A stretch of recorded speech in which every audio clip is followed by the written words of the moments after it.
Hello, welcome back to my channel. So this is the third video in my beginning archery series. So let's have a little bit of a review, shall we? So you would have gotten your bow, maybe bought it from Amazon or somewhere else. I mean, I've gotten most of my bows from Amazon, and they're relatively cheap prices, especially when it comes to these three-piece takedown bows, which I definitely recommend. So you can start out with the lowest weight possible, and then if you want to up the weight a little bit, you can just buy different limbs and then just switch them out. So we've already covered that. And then we needed protective equipment. So a glove for your drawing hand, and a arm guard in case you end up slapping your arm with the bowstring whenever you're releasing the string. But of course, you never want to just release it by itself, because that's dry firing and that could totally destroy your bow. You don't want to do that, now do we? But what we do want is we want an arrow on the bow. So obviously, we're going to be covering arrows today.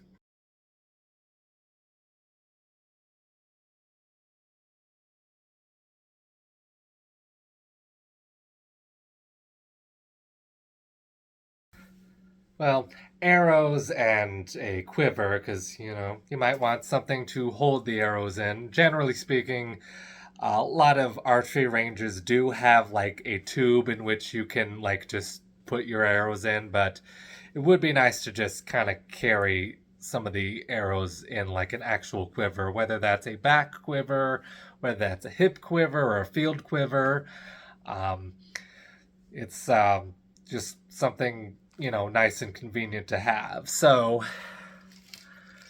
here we have these Pinal's Archery, and generally speaking, I would think this. I say generally speaking a lot, don't I? But so I would say I recommend Pinal's Archery. You can buy these off of Amazon. You can choose the spine, the length, and in terms of length, I would definitely say the longer the better. And don't worry about tuning or anything. That's more advanced stuff, and we're just starting out, right? So this bow here, well, right now it's 45 pound. That's pretty much my maximum. But again, starting out, you might just want the lightest that you can go. And so let's just pretend that this is a 25 pound. So you have usually you'd want to have a knocking point. Sometimes you might get them brass there. But these are like tie-on knocks. I mean, they're kind of knots, but anyway. And so basically that is supposed to keep the arrow knocked in place. And so obviously you want that secure and not falling out, which is why you might have another knocking point down here. But generally speaking, most arrows should work just fine. Sometimes you might have an issue with a front of center that may not be quite as good. So sometimes you might have to change out the actual field point, and it's just going to become a little bit complicated, but generally speaking, getting the arrows like this, it'll just work fine. Now, I did also change out the knock. This is not what the knock that came with these arrows. They usually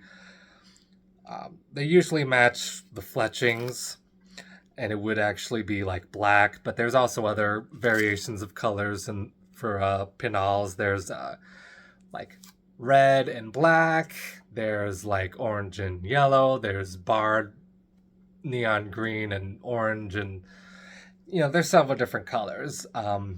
There's some like tiger print fletchings, I think. But anyway, there's a fairly good selection. And if we're talking about, like, again, you know, this is more for like traditional stuff, the feathers and the shooting off the shelf and stuff. Yeah. And generally speaking, for a 25-pound bow, recurve specifically, 500, 600, 700, that's generally okay. Again, you don't really have to worry a lot about the tuning. In fact, like I said, that's more advanced stuff. This is just so you get kind of a feel for it. And speaking of getting a feel for it, let me put my glove on here so that I'm actually practicing good safety as well. Now, generally speaking, I wouldn't just draw a bow like this, but I'm keeping it nice and secure. In terms of length, you want to be able to go ahead and draw the bow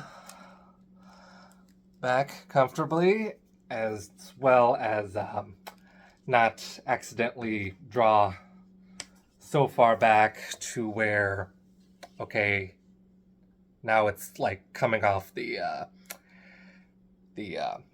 shelf, and then, you know, you may accidentally get your hand there, and we don't want that. So I would say the longer the better.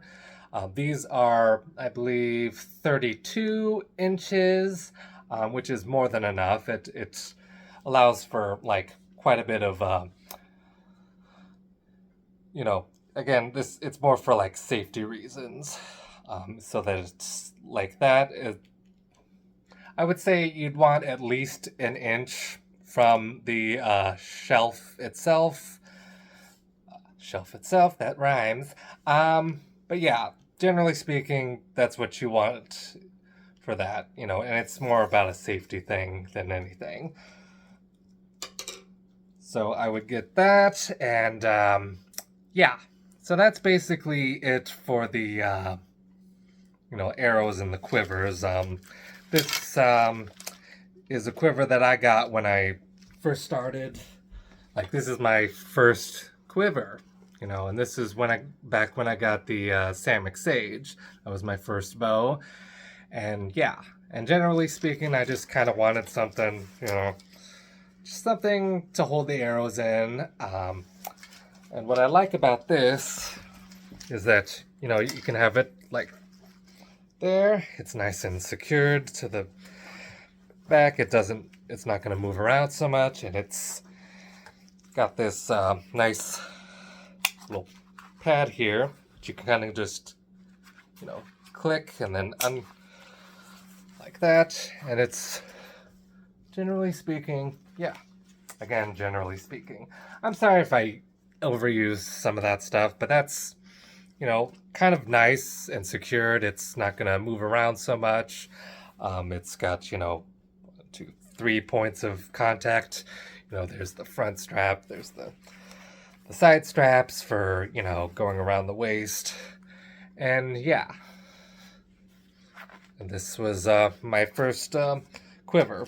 And I definitely recommend getting something that's in this material, because if you go for something that's leather, it's going to be a lot more expensive. And like I said, if you're just going to be, you know, just a beginner, you don't want to spend a whole bunch of money on that stuff. That's also why we talked about the prices of the bows and the other equipment and stuff.